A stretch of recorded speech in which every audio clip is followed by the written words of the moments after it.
తలిచి ఇదొక పుణ్య కార్యక్రమం.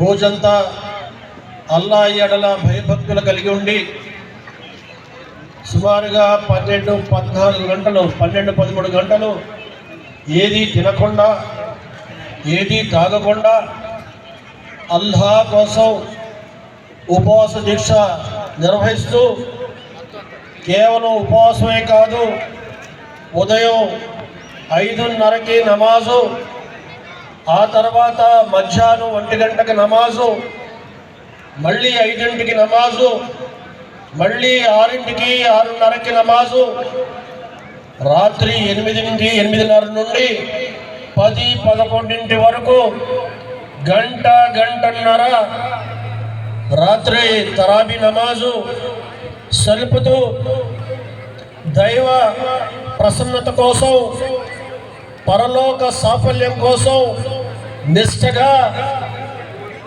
ఈ మాసాన్ని అనుసరిస్తున్న ముస్లిం సోదరులకి, నా నియోజకవర్గంలో ఉన్న ముస్లిం సోదరులకి నేను కూడా వారికి గౌరవప్రదంగా ఏదైతే పవిత్ర మాసంలో వాళ్ళు ఉపవాస దీక్ష చేస్తున్నారో ఆ ఉపవాస దీక్ష విరమణ కార్యక్రమం ఇఫ్తార్ విందుని నేను ఇవ్వాలి.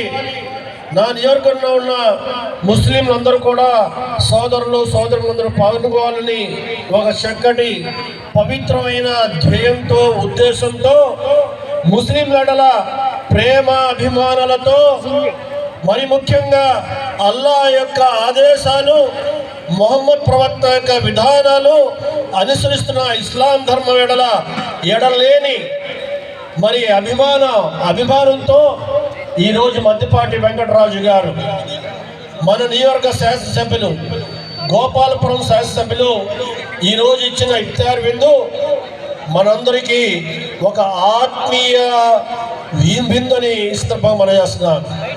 ఈరోజు మద్దిపాటి వెంకటరాజు గారు మీరు చూస్తే ఆయన డ్రెస్ కానీ, ఆయన వేసుకున్న వేషధారణ కానీ, ఎవరండి ఇక్కడ మద్దిపాటి వెంకటరాజు గారు అంటే వేలెత్తి చూపెట్టాలి. ఈయన ఎంతో అచ్చం 100% ముస్లిం లాగా ఉన్నారు. కాబట్టి అల్లాహ్ తాలా ఏదైతే వేషధారణ ఇస్లామిక్, ముస్లింలు, షరియత్, మొహమ్మద్ ప్రవక్త యొక్క విధానాల్లో ఆయన ఈనాడు కనిపిస్తున్నారు.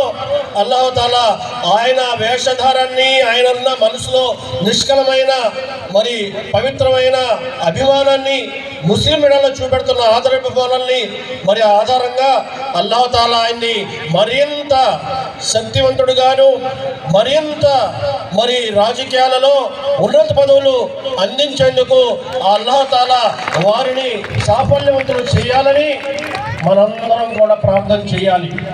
ఎందుకంటే మంచి ఉండాలి, మంచి జరగాలి, మనం అందరూ బాగుండాలి అనుకుంటే ఇటువంటి నాయకులు కలకాలం పచ్చగా మరి 5 సంవత్సరాలే కాదు, రాబోయే 5, 15, 20 సంవత్సరాల వరకు మీరు రాజకీయాన్ని చేయగలిగేంత శక్తి, సామర్థ్యం ఆ వయస్సు ఉంది.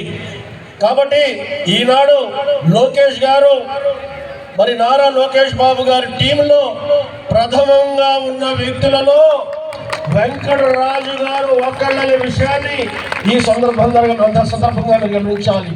కాబట్టి అల్లాహ్ తాలా మనందరినీ ఎవరైతే మనల్ని పరిపాలిస్తున్నారో వారి ఎడల కూడా మరి మనం మర్యాదపూర్వకంగాను, వాళ్ళతో సఖ్యతగాను, వాళ్ళతో విధేయతగాను ఉండమన్నారు. ఎక్కడ కూడా వ్యతిరేకంగా వెళ్ళొద్దన్నారు. ఎందుకంటే అల్లాహ్ తాలా నిర్ణయం ప్రకారంగానే ఎవరికైనా ఏదైనా జరుగుతుంది. నేను ఏదైనా అయ్యానంటే అల్లాహ్ నిర్ణయం ప్రకారంగా అయ్యాను. అదే రకంగా మీలో ఎవరైనా మంచి అయినా చెడైనా జరిగిందంటే అది అల్లాహ్ వల్ల జరుగుతుంది.